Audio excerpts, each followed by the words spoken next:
Bonjour à tous. Bonjour. Bonjour. Eh ben, bienvenue dans ce live. Voilà, sur le troisième épisode sur la thématique communication RH, la parole impeccable existe-t-elle? On est ravis que vous nous rejoigniez. Voilà, vous avez le chat sur la droite pour ceux qui découvrent et qui viennent ici pour la première fois. On vous invite, voilà, à vous présenter, à discuter, à échanger entre vous pendant que voilà, je vais laisser parler nos différents invités. Voilà, et puis bon appétit à ceux qui nous rejoignent en même temps, qu'ils ont peut-être leur plateau repas à côté d'eux. Voilà, c'est pas forcément ce qu'on recommande dans des fois de webinaires santé, mais pour cette fois, on vous autorise à manger en regardant votre écran. Voilà. Merci à nos invités. Je vais les présenter tour à tour. Voilà, merci, super Céline pour la caméra. On a Valérie Alcala qui est coach et qui est formatrice en communication bienveillante, qui travaille avec nous depuis des années sur voilà, des ateliers, des conférences, des animations et qui nous partagera ses secrets de coach. On a Charles de Fréminville qui est CEO de Bloom at Work. Bonjour Charles. Charles Bloom at Work qui travaille sur notamment des enquêtes autour du bien-être au travail et qui pourra nous faire part des attentes qu'il a perçues de la part des salariés sur l'année écoulée. Et puis voilà, Charles qu'on reçoit comme régulièrement sur des webinaires et donc on apprécie son franc-parler. On a également Damien van der Stichelen c'est la première fois Damien que tu viens au webinaire. Damien qui est spécialiste en solutions RSE, marque employeur et mobilité et qui travaille avec le groupe Delta CE Entreprise sur des solutions pour les RH en matière de communication. Et enfin, on a Anne Sermayer. Enchantée Anne. Anne, tu es responsable développement RH et talent manager chez Think Market. C'est un cabinet de conseil en management et aussi un passé notamment dans tout ce qui est expérience collaborateur. Donc, ça sera ce regard-là que tu pourras porter pendant la conférence. Écoute, merci. Et enfin, on a Céline de notre équipe. Bonjour Céline. Bonjour tout le monde. Je vais m'occuper de la modération de ce chat, donc je vais relayer vos questions, partager les sondages. Donc voilà, n'hésitez pas, je serai avec vous connecté. Voilà, je vois que vous commencez déjà à vous présenter dans le chat. J'en suis ravi. On va voir rapidement ensemble le sommaire de la conférence. Alors, on a en partie 1. Alors, est-ce qu'on peut peut-être essayer de basculer tout le monde sur le haut de la diapo, voilà, pour que je puisse lire, super. Dans le rétro de 2020, donc on va faire une petite rétrospective ensemble en essayant de voir quels sont les défis qui se sont posés dans cette année en matière de communication RH. Deuxièmement, on ira creuser une boîte à outils ensemble. On travaillera autour des différents retours d'expérience que vous pouvez avoir en matière de communication. Et enfin, dans une dernière partie qu'on a intitulée Parole ou chorale, on verra si cette parole, en fait, comment on peut finalement partager cette parole, qui sont les alliés des RH pour mener cet objectif de parole impeccable. Voilà, donc un beau programme. Je vous propose qu'on rentre direct dans le vif du sujet. Donc on a eu une année qui a été quand même assez chargée, qui a été assez compliquée en matière de communication. C'était assez difficile de tenir un discours à la fois homogène et cohérent quand des gens vivent des situations très différentes. Je le vois même pour nous qui organisons un événement comme celui-ci, trouver la bonne tonalité entre d'un côté vouloir aborder des sujets assez complexes, sérieux, profonds et en même temps pas tomber dans un exercice un peu lourd et à réussir à amener une certaine légèreté, ça demande un certain travail et un boulot d'équilibriste. Et c'est peut-être aussi ce que vous avez vécu dans votre fonction de RH cette année. Donc voilà, avec des gens qui vivaient des choses très très variées. Peut-être qu'on peut poser une première question à Charles sur voilà les attentes des salariés que toi tu as pu peut-être mesurer à travers les différents baromètres que vous mettez en place dans les entreprises. Ouais, parce qu'effectivement, donc chez Bloom at Work, on mesure les ressentis des entreprises, on envoie des questionnaires et donc les collaborateurs derrière peuvent s'exprimer en disant leurs besoins, leurs attentes, leurs envies. Et effectivement, comme tu l'as dit, l'année 2020 a été en mode roller coaster avec ses bas, quelques hauts aussi, il faut pas les oublier. Et pour en venir au sujet un petit peu de la communication qui nous intéresse aujourd'hui, ça entraîne plein de défis nouveaux pour les entreprises et pour cette communication-là. Nous, on a vu notamment 3 grands défis qui en sont sortis. Le premier, c'était la communication à distance. La deuxième, c'est la communication changeante. Et la troisième, c'est la communication dans l'incertitude. Et si je zoome sur chacun des 3, la communication à distance, bah effectivement, c'est assez clair. En fait, demain, enfin, du jour au lendemain, on était séparés, donc il y a eu cette distance-là, et ça crée des challenges énormes pour communiquer, parce qu'à distance, bah, on met toujours un petit peu moins d'empathie. Un écran, c'est quand même un petit peu moins humain qu'un vrai visage en face de soi, non? En plus, à distance, on peut avoir des distractions, bah voilà, de la vie de tous les jours. On a parfois des obstacles techniques, donc c'est effectivement plus complexe de communiquer à distance. Sur le fond, la communication était aussi compliquée parce qu'on avait aussi des attentes des collaborateurs qui changeaient. Et donc, ce que montraient nos questionnaires, c'est que, bah, je vais pas dire d'un jour sur l'autre, mais presque d'une semaine à l'autre, on voyait des attentes qui variaient du tout au simple.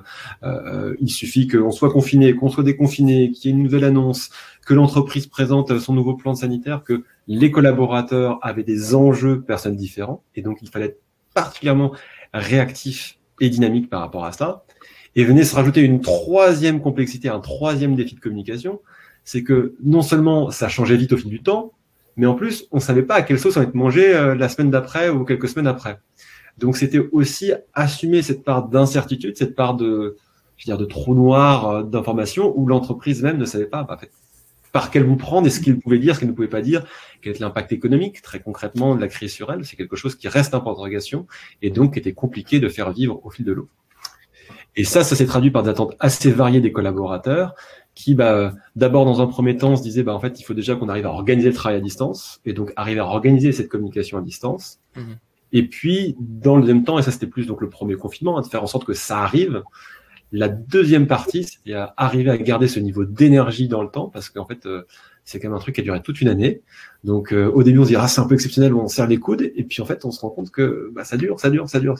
Et arriver à garder ça dans le temps et maintenir le niveau d'énergie des équipes, c'est particulièrement complexe.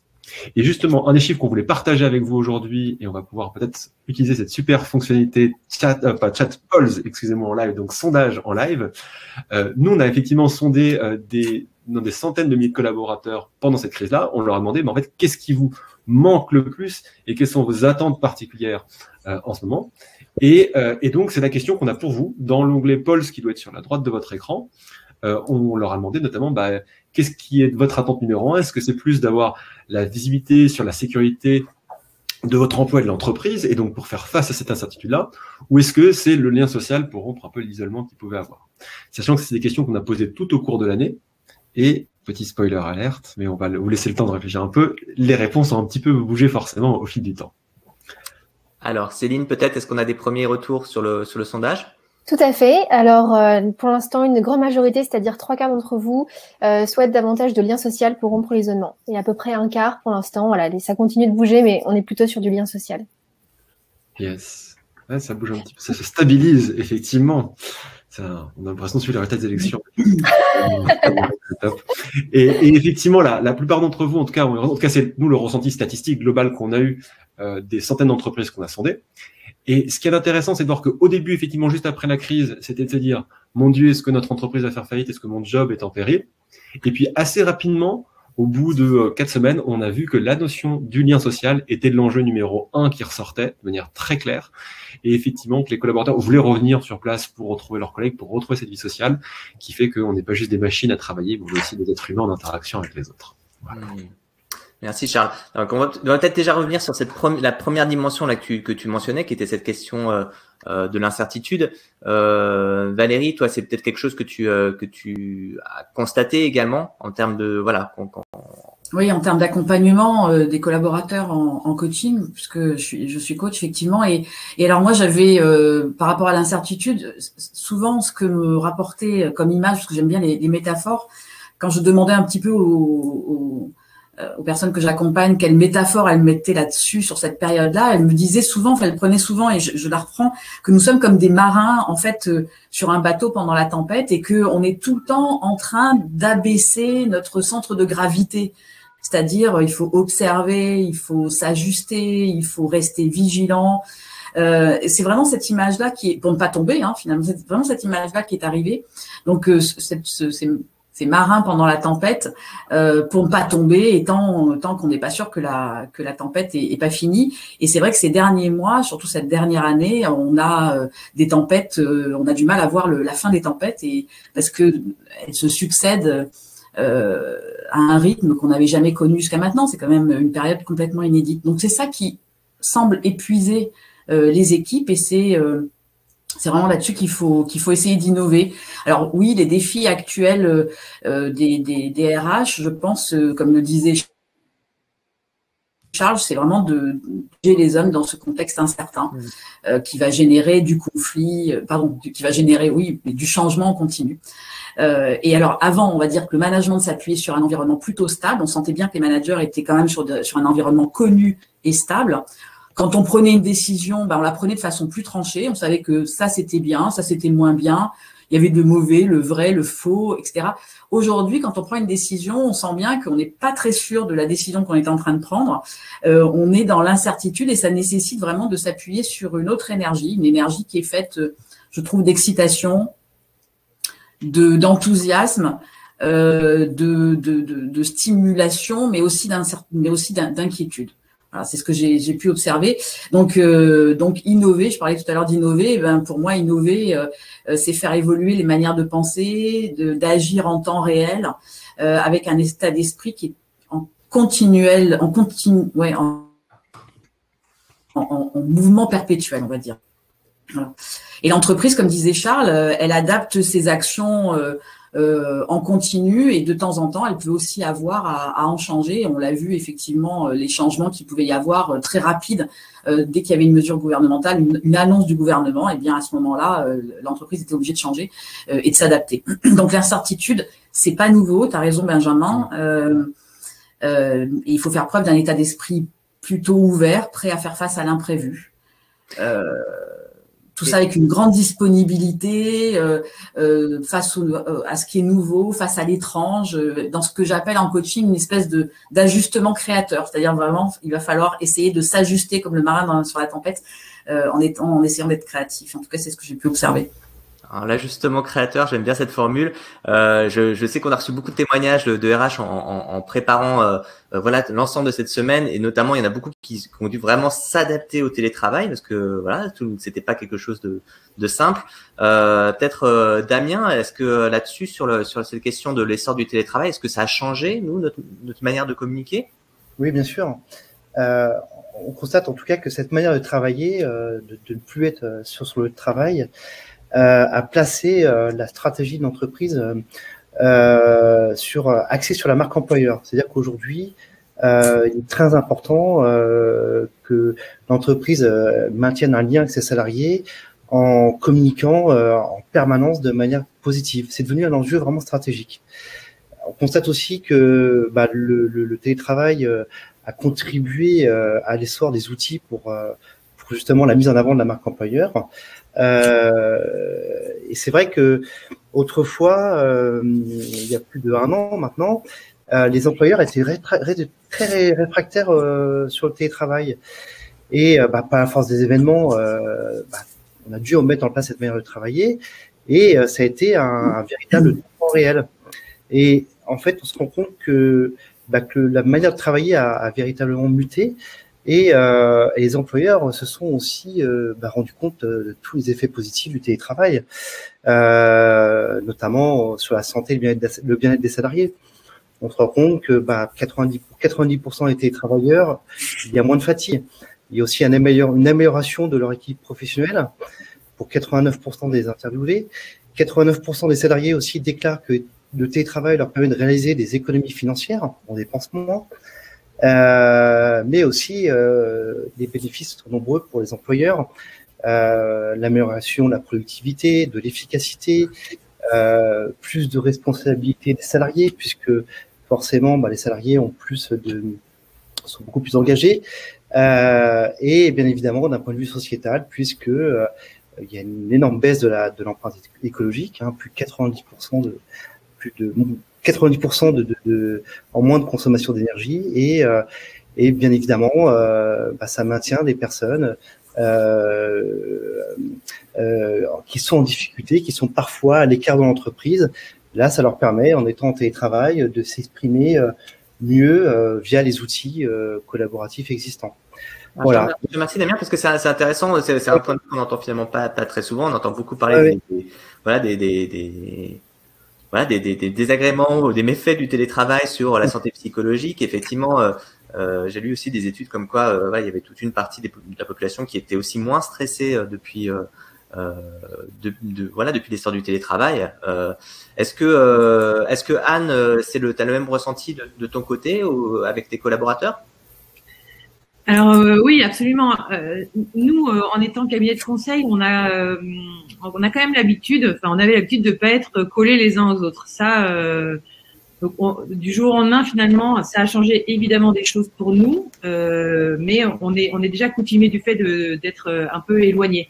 Maintenant, comme on l'a dit tout à l'heure, nous, il y a eu 2 temps vraiment très forts dans l'année. Premier temps, vraiment, c'était mise en place d'un plan de bataille, en fait. C'était vraiment action-réaction, donc s'informer et ensuite vite agir. Donc, pour caler tous les process, tous les outils. Donc, ça, c'était dans l'optique de vraiment rassurer tout le monde, rassurer tous nos collaborateurs sur le fait qu'on était capable de travailler comme ceci. Ça a été notre priorité. Et après, finalement, rapidement mis en place, parce que ça nous a alors occupé, c'était dense.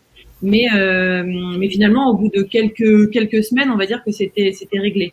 Et ensuite, nous, très rapidement, les enjeux de l'année, ça a été de se dire, on sait qu'on est dans une tempête. Pour combien de temps, on ne sait pas. Qu'est-ce qu'on en fait? Donc, du coup, pour moi, le défi de cette année, ça a été aussi de se dire comment on gère l'énergie qu'on a mis dans ce premier plan de bataille. Et on sait qu'on va devoir faire un marathon maintenant. Donc, comment on gère l'énergie de tout le monde? La nôtre, parce qu'il en faut pour bien communiquer, pour trouver les ressources au quotidien, justement pour accompagner finalement nos collaborateurs à distance, parce que comme on l'a dit, on a plus cette proximité de chacun. C'est plus difficile d'aller voir ce qu'on peut trouver au coin d'une pause café, etc. Là, on l'a plus. Donc, du coup, ça demande vraiment d'être d'autant plus vigilant. Et forcément, ça demande de l'énergie. Et ça, faut le faire dans le long terme. Donc voilà, la deuxième partie, c'était beaucoup plus aussi sur comment on se projette, comment on avance, comment on rebondit, quelles sont nos solutions. Donc, et qu'est-ce que c'est notre nouvelle forme de management finalement, avec ce management de proximité, parce que nous, on n'a jamais été trop comme ça, être derrière le dos de chacun. Maintenant, du management de proximité là, en temps de crise, ça nous a semblé quand même largement quelque chose qu'il fallait faire pour être certain qu'on passait pas à côté de quoi que ce soit. Donc voilà, on a revu quelques pratiques managériales et du coup quelques outils. D'accord, peut-être qu'on pourra revenir là-dessus. Actuellement, tu dis donc c'est toujours le nœud, il est vraiment autour de cette gestion de l'énergie encore en ce moment. C'est ça la principale point de tension? Franchement, oui, parce que là on a beau dire ça fait 1 an, mais on est encore pas vraiment sorti, quoi. C'est devenu une sorte de normalité finalement d'être à distance. Donc là où par exemple, nous on a mis en place des random coffee, par exemple, où nos équipes se rejoignent pour parler de choses et d'autres, pour faire connaissance, etc. Là on se dit ok, ça fonctionne, mais qu'est-ce qu'on en fait de ces temps-là de communication pour demain?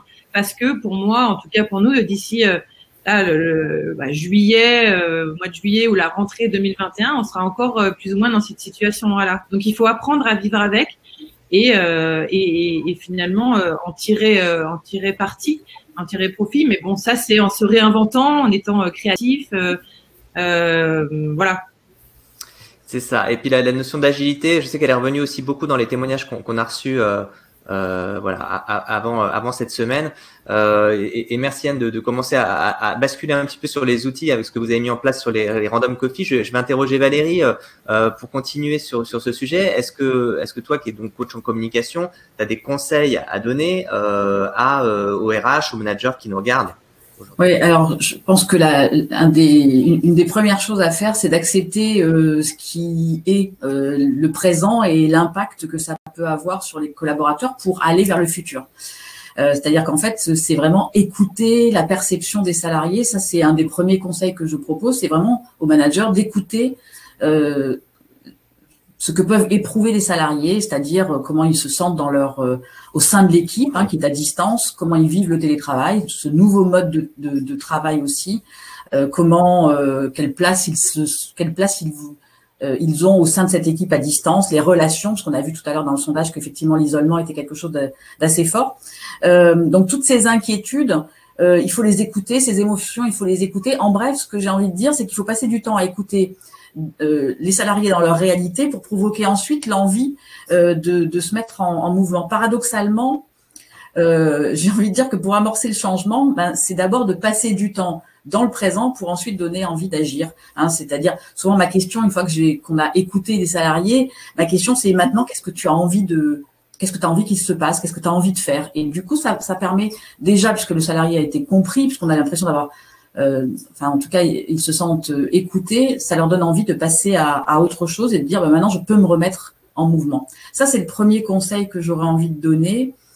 Le deuxième, c'est aussi de reconnaître, et je trouve que c'est vraiment important en cette période-là, de reconnaître les efforts de chacun, de féliciter, de donner de la reconnaissance. Ça permet vraiment, ça participe à l'accomplissement de chacun et ça apporte des repères qui sont vraiment importants parce que c'est de la stabilité, ça apporte des repères rassurants, c'est de la stabilité rassurante et on sait à quel point en ce moment on en a besoin parce qu'on en manque. Et dans cette période incertaine de brouillard, si je reprends l'image du bateau et de la tempête, dans cette période incertaine de brouillard, eh bien chaque pas que l'on va effectuer va nous mener vers le bout du tunnel. Donc je trouve que c'est vraiment important de gagner en confiance en soi, en l'avenir, en donnant de la reconnaissance et en félicitant des efforts qui ont été faits cette année.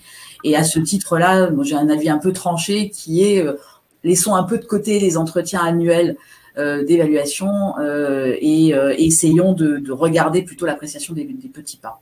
Voilà.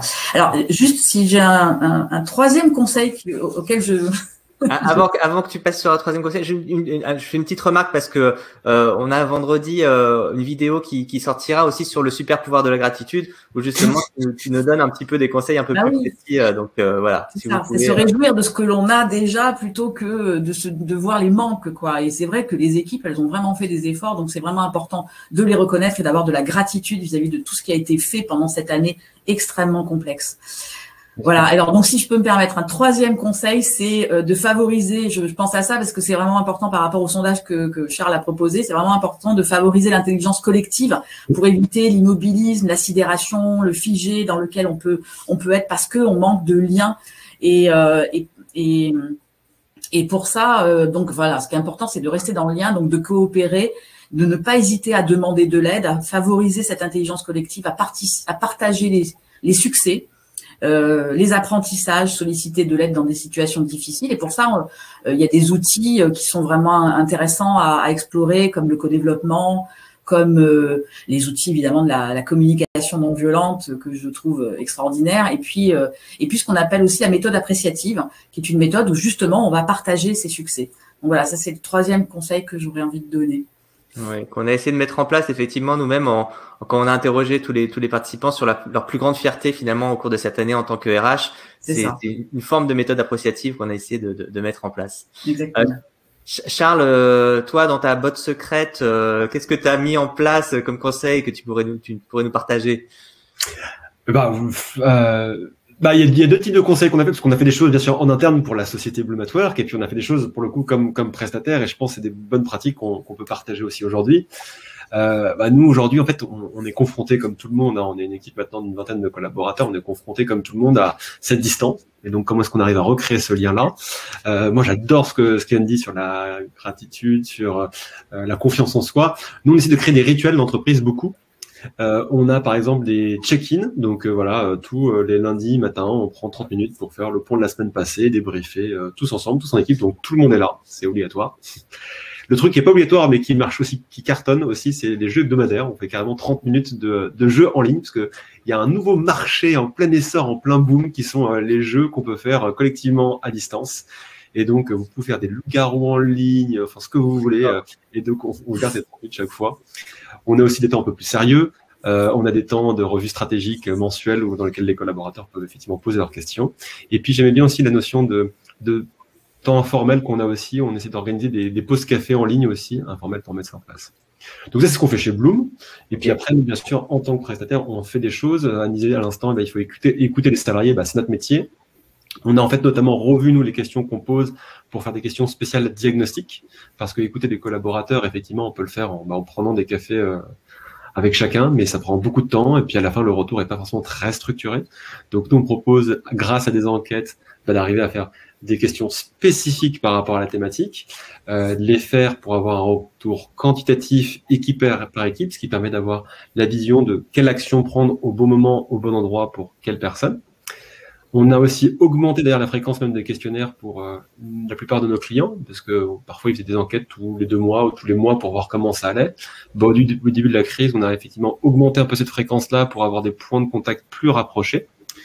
Et puis on a aussi adapté la tonalité de nos questions, parce que pour arriver à comprendre les attentes des clients, en fait, il faut parfois adapter un peu le style et puis adopter parfois une notion de sincérité, de vérité dans la communication. J'en parlais en petite intro aussi. Parfois, on ne sait pas ce qui va se passer. Et donc, c'est important aussi de dire qu'on ne sait pas ce qui va se passer. Et cette sincérité-là, cette honnêteté-là, elle est importante. Elle peut aller de pair avec un message quand même positif et ludique. Oui, effectivement, il y a vraiment une tonalité à trouver. Je retiens un peu, tu parlais de check-in, de jeux hebdo, de pause café. Enfin voilà, il y a beaucoup d'outils d'animation d'équipe. Alors peut-être déjà, je me dis qu'il y a peut-être d'autres personnes qui nous suivent là sur le chat et qui ont aussi des conseils à nous donner, qui écoutent et qui se disent voilà, donc allez-y, c'est justement, on est là pour ça, pour partager entre nous. Et puis peut-être Damien, tu veux peut-être rebondir sur la partie animation d'équipe. Il y a peut-être des choses qui concrètement qu'on peut mettre en place. Alors, je rejoins ce qui a été dit. C'est vrai que les collaborateurs aujourd'hui, il faut vraiment les mettre au cœur de l'entreprise et en écoutant leurs besoins, leurs problématiques, leur environnement, et en quelque sorte en les animant, en leur proposant des rituels, comme disait Charles à l'instant, et tout ça en créant un esprit ludique, un esprit familial dans l'entreprise. On est vraiment sur la politique du mieux que chez soi. Et il y a beaucoup d'outils qui existent pour pouvoir créer cet esprit familial. Alors c'est vrai qu'aujourd'hui, on n'est plus trop dans l'entreprise, mais on remarque aussi que tout peut se faire en ligne. Par exemple, l'animation interne en faisant des cours de cuisine ou du sport en équipe ou en ayant un coach sportif. Tout ça, ça peut se faire en ligne et ça cartonne en ce moment. Puis après, il y a tout le volet écologique ou en impliquant, par exemple, les salariés sur la plantation d'arbres, par exemple. Voilà. Après, bien évidemment, mais il y a tous les outils digitaux qui existent pour améliorer cette communication.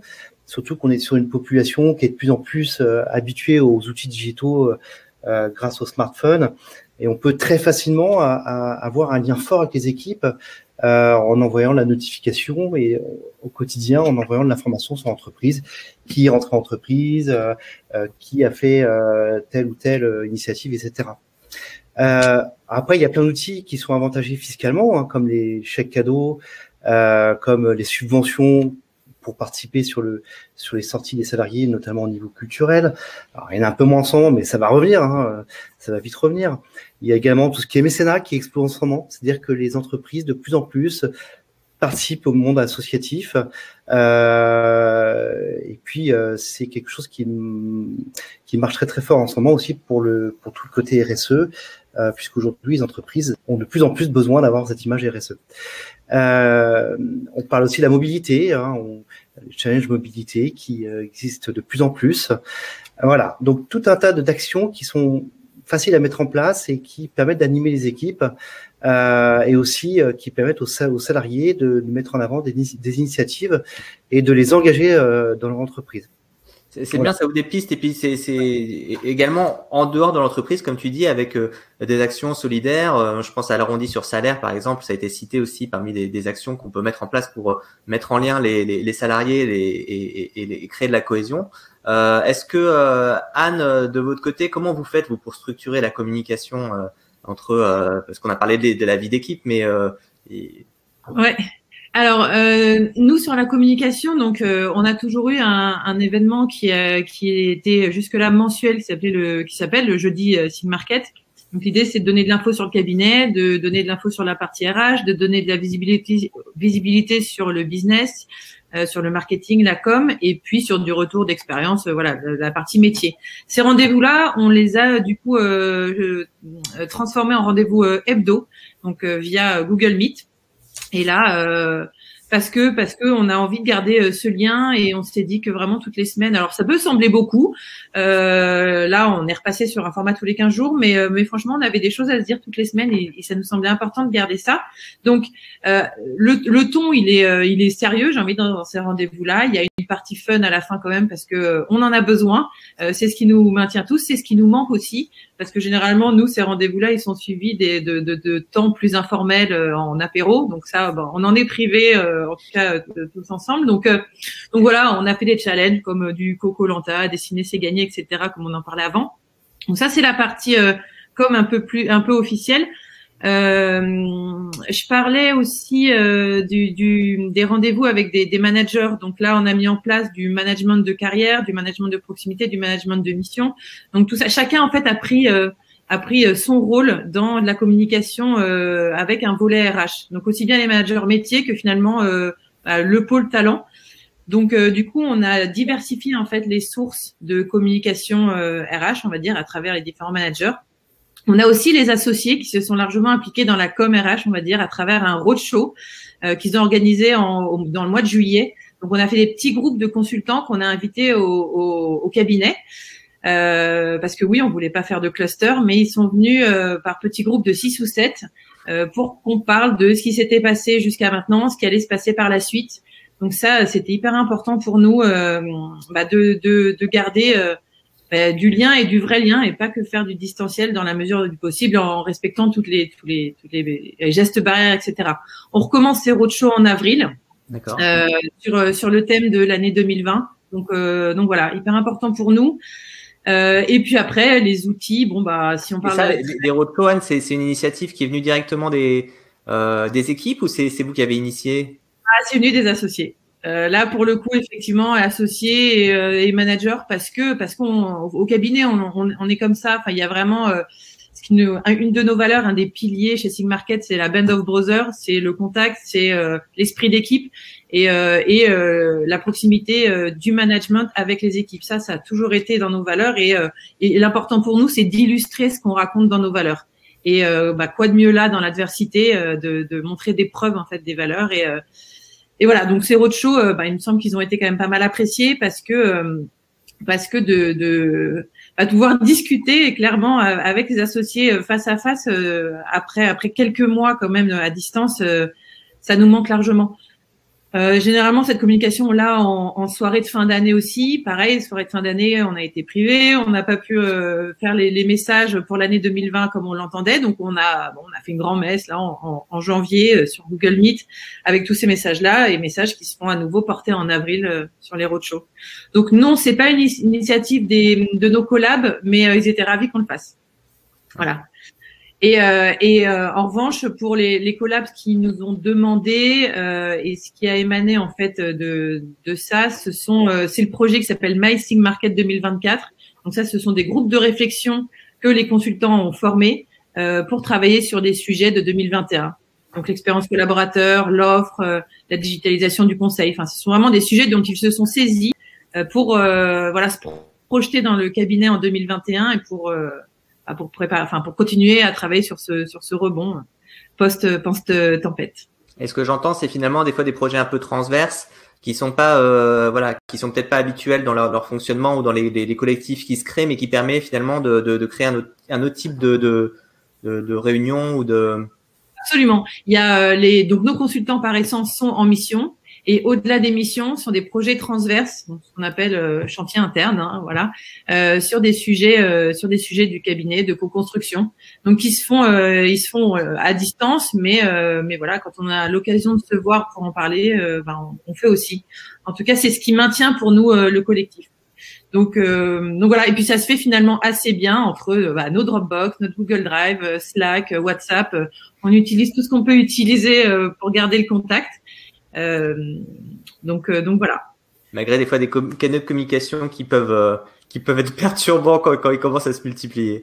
Ouais, on a essayé d'organiser le Slack du mieux possible avec des canaux qui sont mandatory, donc obligatoires. C'est chacun doit s'inscrire à celui-là. D'autres, c'est en fonction des affinités, des sujets, des centres d'intérêt. On voulait pas rendre tout obligatoire et justement multiplier tous les outils pour que du jour au lendemain, et quelqu'un qui n'avait rien de tout ça se retrouve avec 36 channels Slack. C'était pas l'idée. C'était vraiment d'accompagner en fait ce full remote en étant le plus pédagogique possible, on va dire. Mais voilà, nous après, bon, la chance qu'on a, c'est qu'on a quand même une population de consultants qui ont autour de 30 ans, qui sont digital natives.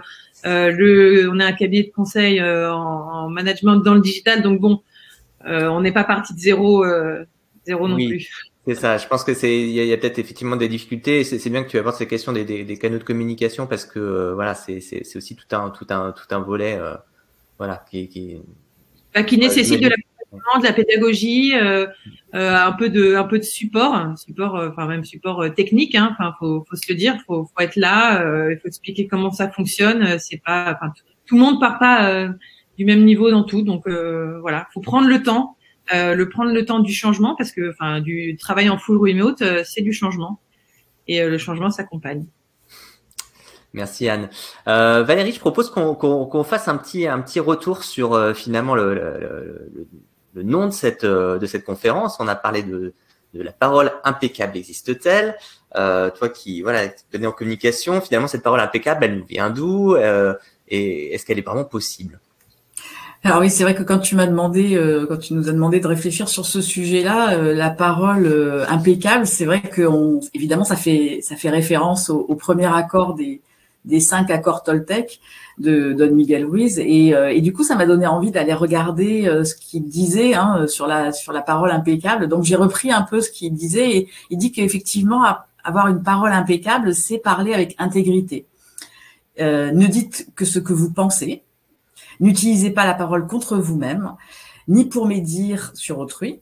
Et puis, utilisez la puissance de la parole au service de la vérité et de l'amour. Voilà ce que dit l'accord Toltec, le premier accord Toltec, parce que c'est le premier des 5.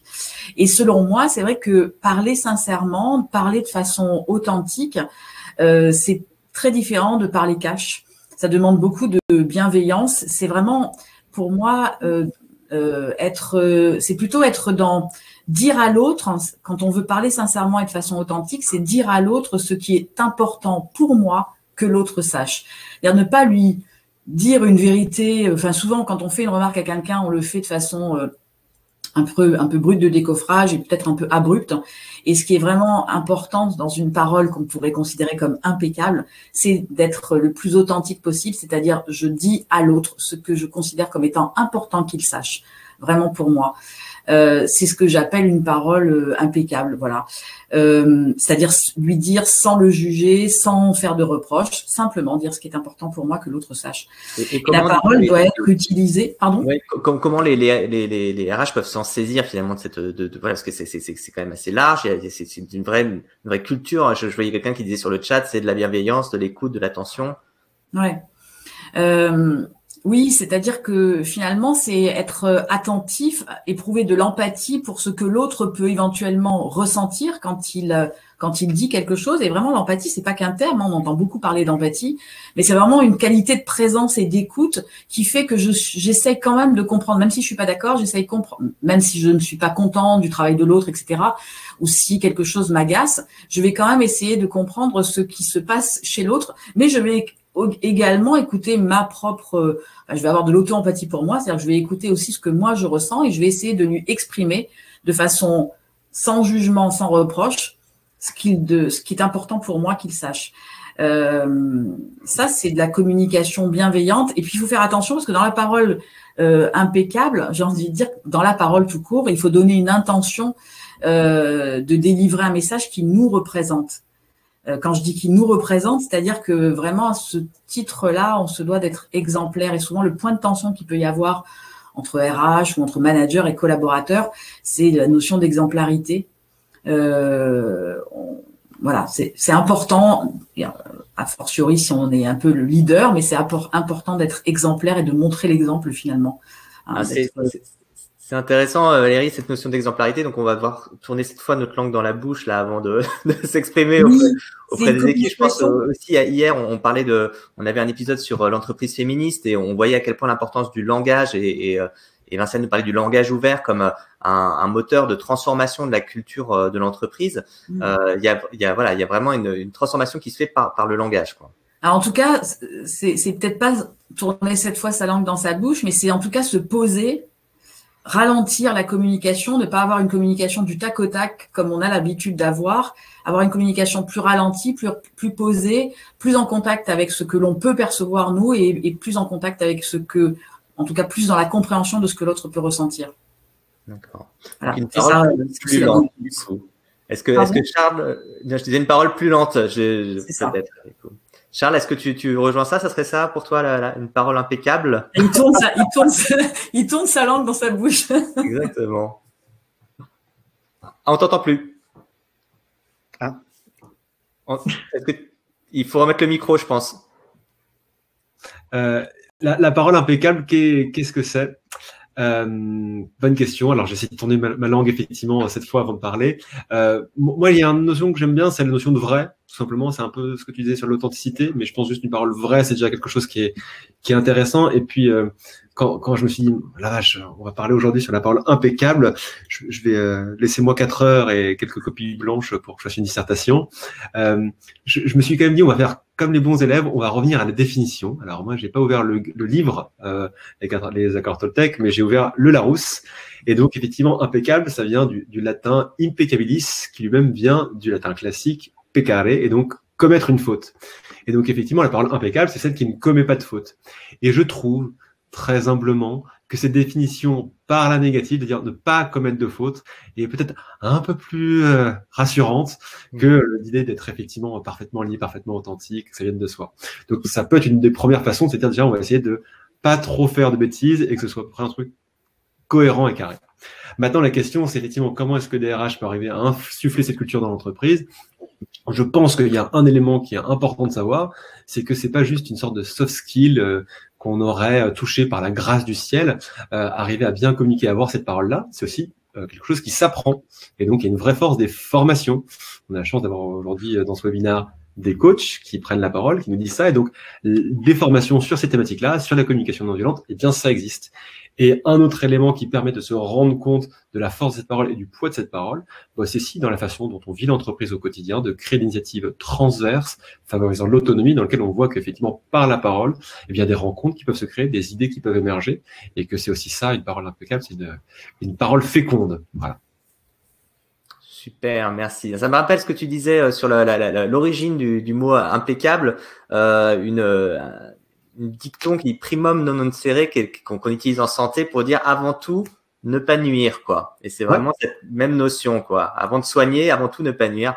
C'est la même chose qu'il faut s'exercer de faire quand on parle. Ouais. Super. Damien, est-ce que est-ce que ça serait quoi pour vous cette parole impeccable? Pour moi, la parole impeccable, c'est cette prise de conscience d'avoir cette marque employeur si forte pour qu'on puisse derrière créer cet esprit d'entreprise, cette tribu pour pouvoir fidéliser les salariés et maintenir un lien important. Donc je pense, c'est de définir des valeurs très fortes de l'entreprise pour que l'entreprise les incarne et qu'ensuite ce soit les salariés qui l'incarnent au travers des différentes actions qui sont menées par les salariés eux-mêmes et par l'entreprise. C'est d'avoir un véritable engagement RSE et QVT. Ça, c'est devenu aussi stratégique. Voilà, on est vraiment rentré dans une ère différente, une ère nouvelle, cette ère de la culture de la bienveillance et de la culture du fun. Comme disait Marion, j'ai vu dans le chat il y a quelques minutes, on est rentré dans cette ère-là qui est une ère qui, je pense, représente l'avenir du management dans les entreprises. Voilà. Positive en tout cas. Est-ce que positif, il faut beaucoup de positif. C'est tellement le quotidien est tellement compliqué, surtout en ce moment, mais il faut que l'entreprise puisse apporter beaucoup positif, de donner l'envie aux salariés de se donner pour l'entreprise, et donc avoir cet esprit fun, décalé, que les salariés se sentent bien, mieux que chez soi. On est l'entreprise. beaucoup plus que l'on est chez soi. Donc, il faut se sentir bien et oui, mieux que chez soi. Et je pense qu'on peut y arriver. Beaucoup d'entreprises y arrivent. Voilà. Mieux que chez soi en entreprise. En même temps, on est un petit peu chez soi en ce moment en entreprise pour beaucoup. Oui, c'est vrai, c'est vrai. Ouais. Non, mais c'est important effectivement là que la notion, tu disais de valeur, d'avoir des valeurs alignées, que ça soit au niveau de l'organisation et finalement ça rejoint un peu ce qu'on disait autour de l'exemplarité un petit peu plus tôt. Est-ce que c'est quelque chose qui s'organise, je dirais de manière organique chez toi, Anne, dans ton cabinet, ou est-ce qu'il y a quand même une structure, il y a besoin de poser des valeurs au départ? Alors les valeurs, on les a posées, mais ce sont pas pour le coup les associés qui les ont posées. Hein, ça vient d'un travail des managers et donc des consultants, parce que justement, on n'a jamais voulu que ce soit descendant, mais que ça vienne de quelque chose qui existe. On n'a rien voulu inventer, on voulait se fier à ce que chacun avait en soi et était venu chercher aussi chez Sigmarket. Donc d'où notre pilier, nos 6 piliers qui sont le care, l'esprit d'équipe, la co-construction, etc. Ce sont vraiment des valeurs qui existent et qui sont partagées par tout le monde. Franchement, la parole impeccable, elle pourrait venir en plus. Hein, ça pourrait être un nouveau pilier parce qu'on a réfléchi aussi nos valeurs parce que c'est pas un truc qui bouge pas. Hein, les valeurs. Je pense qu'à un moment, on se dit que c'est ça et après, finalement, avec des événements là comme ce qui s'est passé, on se remet potentiellement en question aussi, en disant qu'est-ce qui compte pour nous, qu'est-ce qui compte pour chacun de nos collaborateurs. Nous, on a pu voir en un an que peut-être que les aspirations des uns et des autres ont bougé, que il y avait des valeurs qui étaient plus importantes que d'autres. Donc, la question, c'est comment on fait attention à ce qui est important pour nos collaborateurs. Comment on les accompagne, comment on les écoute. Alors, comment certes, en tant que manager, on est exemplaire dans notre façon de communiquer, mais comment aussi pour moi, c'est un peu la responsabilité de chacun d'être dans la parole impeccable. Il y a le truc des managers parce que ils sont sous les projecteurs, on attend beaucoup d'eux et on a beaucoup attendu de dirigeants, de managers. Mais en fait, franchement, je pense que c'est quelque chose qui concerne tout le monde dans l'entreprise, pas uniquement le manager. Donc voilà, ouais, c'est un sujet de collectif, encore une fois, d'équipe. Et tu parlais de la difficulté de finalement, comme ça bouge tout le temps, comment on fait pour identifier et rester à l'écoute en fait de ce qui se passe pour chacun Ouais, comment on fait? Alors nous, on avait essayé les sondages, mais alors pas avec Bloom at Work. Alors peut-être que du coup, c'était un sujet d'outil. Hein, voilà, je me ferais gronder par mon directeur du dev si je disais que la solution était dans l'outil. Mais non, on a essayé des sondages. Après, peut-être que ça tombait à un moment où on avait trop de choses justement. Ça, c'était il y a 2 ans. Donc, on avait nos enquêtes Happy at Work, on avait des questionnaires, on avait nos consultants qui étaient chez les clients. Donc, on a peut-être multiplié les outils et on s'est perdu. Du coup, on est retourné à des choses un peu plus classiques et basiques, à se parler. Et donc, désolé Valérie, on a fait ça dans les entretiens annuels. Et c'était pour nous, parce que nous, on les a pas abandonnés. C'était franchement pour nous cette année. Le moment encore plus de pouvoir faire le bilan, de se parler, de comprendre et d'écouter pour pouvoir demain agir en fait. Donc oui, on a évalué forcément de la performance parce qu'on peut pas passer à côté, parce que c'est notre job, parce que nos clients attendent ça. Mais l'autre partie des EID, comme on appelle ça chez nous, on la veut comme une partie d'écoute, d'échange. Et de comprendre aussi qu'est-ce qui est important pour chacun de nos collaborateurs, quoi. Vraiment de la proximité, parce que j'ai pas de remède miracle pour savoir, pour connaître les attentes des uns et des autres, que de poser la question et qu'on me réponde. Voilà. Donc c'est dans ce sens-là qu'on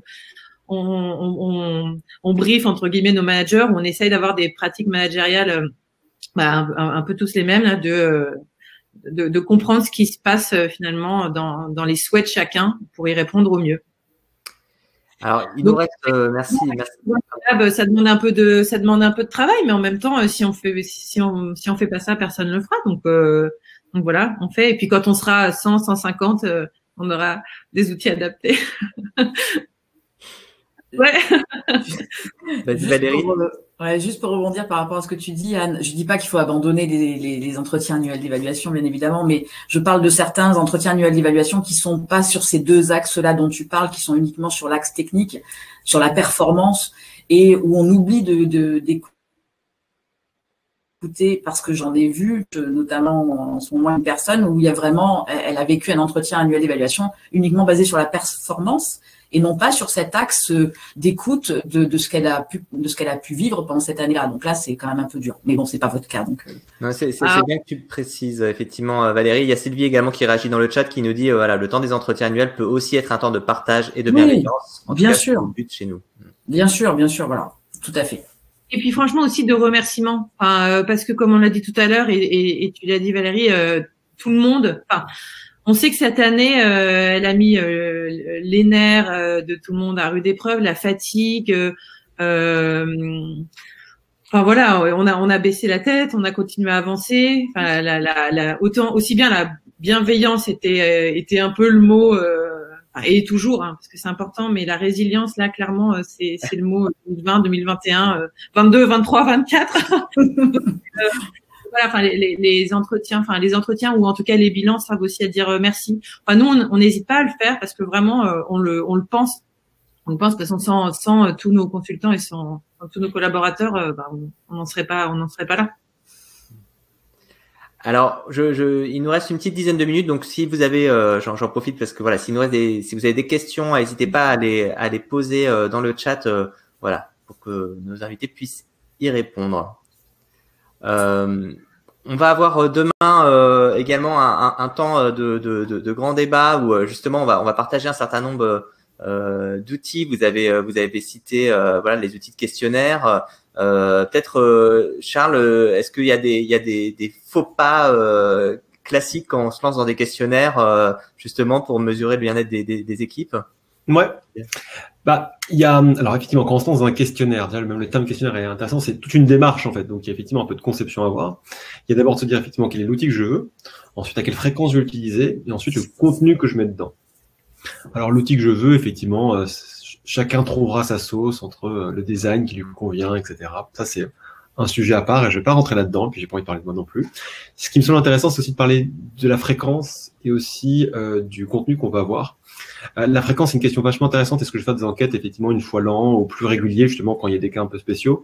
Il nous semble que la fréquence, il faut arriver à l'adapter en fonction de plusieurs choses qui sont, la culture de l'entreprise, de l'actualité de l'entreprise, s'il y a un grand changement, un grand chambardement, et 3, un élément qui est très important, qui est aussi la capacité à traiter ses retours. C'est super sympa de faire plein de questionnaires, mais si derrière rien ne se passe, et qu'en fait on attend la fin de l'année pour traiter les réponses, en fait ça marche pas. Donc il faut arriver à trouver une adéquation entre la fréquence des questionnaires et puis effectivement notre capacité à faire un retour aux collaborateurs. Donc là c'est sur la fréquence, et puis la dernière point c'est le contenu. Et effectivement, arriver à poser des bonnes questions non biaisées et pertinentes, c'est une vraie expertise. C'est pas quelque chose de trivial, donc parfois effectivement il faut se faire accompagner ou parfois il faut juste arriver à avoir un peu une méthodologie pour suivre ça. On a d'ailleurs quelques éléments sur notre blog de Bloom at Work si les gens veulent s'y référer, mais c'est quelque chose qui se fait bien. Donc c'est une démarche complète, indépendamment de l'outil. Il faut se penser à la fois la conception, mais aussi qu'est-ce que j'en fais derrière. Oui, et puis alors une fois qu'on a les retours, comme tu dis, il y a aussi toute la question de comment on restitue auprès des collaborateurs. Alors j'imagine que pendant cette année, c'était pas évident, il y avait peut-être pas forcément toujours des bons retours, donc il y a tout ce feedback aussi que doivent faire les RH sur ce qui se passe dans l'entreprise. Ouais, c'est marrant parce que si on est très précis, lors des premières semaines du confinement, le moral des équipes était plutôt bon. C'est au bout de 2 semaines après le premier confinement qu'il a commencé à baisser. C'est assez bas. Et bien sûr, au déconfinement, alors là, c'était joie pour tout le monde. Et effectivement, la question de se dire comment est-ce qu'on arrive à... C'est clair ou pas, Benjamin, je te voyais froncer un petit peu essentiel. Non, on te suit. Ok, super. Et la question effectivement de derrière, de comment est-ce qu'on arrive à communiquer, à faire vivre cet outil-là. Parce qu'à nouveau, sonder pour sonder, ça sert à rien si derrière, on n'a pas une volonté managériale, une volonté des équipes même, de bouger un petit peu. C'est comme les challenges de la communication qu'on a vu. C'est-à-dire qu'à distance, c'est forcément plus compliqué, mais ça peut se faire. Ça peut se faire avec un outil digital qui est fait pour. Ça peut se faire avec des communications par mail ou par webinaire qui sont juste plus structurées et plus cadrées. Et donc, c'est arriver à coller on va dire, à l'organisation de l'entreprise pour trouver le bon canal. Ça peut être les 5 minutes lors de la visio, je sais pas, de débrief d'année pour faire un retour aux collaborateurs. Ça peut être le petit mail avant les vacances pour partager ces éléments-là. Et ça peut être, par exemple, comme nous on propose aussi, des rapports automatiques envoyés dans la boîte mail du manager ou du collaborateur. Sur le feedback, Valérie, toi aussi, tu as des recos pour les managers qui doivent mettre en place? Moi, je considère que le feedback, c'est un cadeau qu'on fait aux collaborateurs, c'est-à-dire qu'on lui permet de progresser quand on lui donne du feedback. C'est ce qui va lui permettre effectivement d'évoluer. Donc, un feedback, c'est vraiment quelque chose qui se donne. Avec l'autorisation, j'ai envie de dire, il faut toujours s'assurer que quand on donne un feedback à quelqu'un, il est prêt à le recevoir. C'est pas entre deux portes, c'est pas forcément devant tout le monde. Mais quoi qu'il en soit, je considère que c'est un cadeau que l'on fait aux collaborateurs pour lui permettre de progresser, d'évoluer, de cranter, d'avoir un feedback positif et d'avoir un feedback qui peut être plus constructif. Mais en tout cas, c'est jamais négatif et ça doit jamais être un reproche. Et c'est aussi quelque chose sur lequel il faut peut-être se former aussi, j'imagine. Oui, absolument. Et il y a effectivement dans les formations à dynamique de groupe et autres, au management, on apprend à donner du feedback et on apprend à le recevoir aussi, parce que c'est pas facile de recevoir un feedback. Parfois, on peut et c'est pas facile de le donner parce qu'il faut utiliser les faits et non pas des jugements de valeur. Donc oui, ça s'apprend. T'as raison, ça s'apprend en formation. Merci. Je vois, on va avoir en fin de semaine un dernier épisode s'intitule La bataille finale où on va parler des RH du futur. Est-ce que vous avez un souhait, quelque chose à souhaiter à ce RH du futur en matière de communication? Que la force soit avec lui. Ou avec elle, tout à fait. Avec elle, oui, tu vois. À ce particulier, Anne ou Damien? Le souhait, ce que je souhaite à cette personne et entre autres à moi aussi, je le souhaite au pôle talent. Non mais moi c'est l'histoire des aspirations. Comment faire en sorte de faire se rejoindre les aspirations personnelles de chacun de nos collaborateurs avec finalement les ambitions et les aspirations de l'entreprise, quoi, de trouver en quoi tout ça matche bien et de faire en sorte que tout le monde y trouve son bonheur, sans tomber dans les bisounours, etc., quoi, mais qu'on arrive à être bien aligné et bien en phase avec sa boîte, quoi. Et donc tout ça passe par finalement un peu la colonne vertébrale. Alors chez nous on appelle ça comme ça un peu, le pôle talent, c'est un peu la colonne vertébrale parce que il y a toute l'expérience collab finalement qui est à tous les moments du parcours. Donc à partir du moment où on est candidat, après on arrive, après on fait son petit bonhomme de chemin et puis à un moment potentiellement on part. On sait comment on accompagne toutes ces étapes au mieux finalement et comment l'entreprise contribue à l'épanouissement de chacun des collaborateurs. Et donc ça passe par tout le monde. Encore une fois, je trouve que c'est le job de chacun, mais les RH, le pôle talent ou appelons ça comme on a envie, ils jouent un grand rôle. Voilà. Je vous remercie, Anne. Merci à toutes, merci à tous. J'espère que vous aurez trouvé des outils, des réponses à vos questionnements, que vous tournerez un peu moins votre langue, que ça sera de plus en plus naturel de parler impeccable après cet épisode. J'espère qu'on vous reverra demain, après-demain et après-demain pour la suite de cette semaine. Merci à nos invités. Merci. Merci à toi. Merci beaucoup. Et voilà, à très bientôt. Je vous souhaite une bonne journée. Bonne journée à tous. Au revoir.